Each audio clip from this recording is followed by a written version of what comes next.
Welcome back to our channel.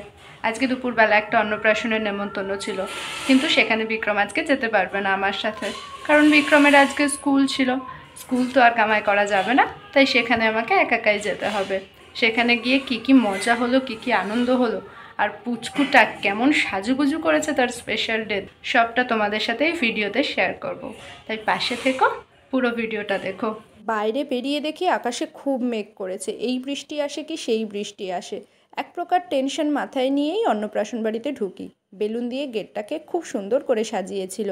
ঢুকেই দেখি পুচকুরানি গামলায় বসে।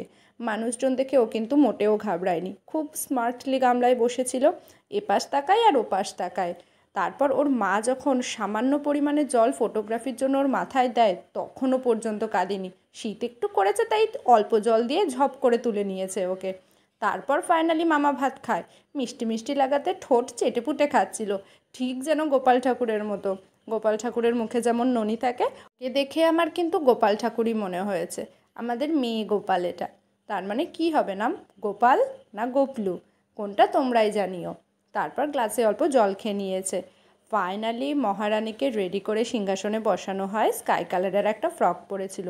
ওর নিজের জামা নিজের এতটাই পছন্দ ছিল, জামাটাই খেতেও ব্যস্ত ছিল। তারপরে মকটেল কাউন্টারে গিয়ে দেখি মকটেল দিয়ে ধোয়া উঠছে। বিষয়টা এতটাই ইন্টারেস্টিং, খেয়েই নিলাম একটুখানি মকটেল।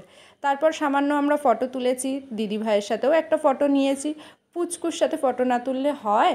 তারপরে আমরা খাওয়ার ভিডিও না করেই বাড়ি ফিরেছি, কারণ খুব বৃষ্টি হয়েছে, তোমরা রাস্তা দেখে বুঝতেই পারছো।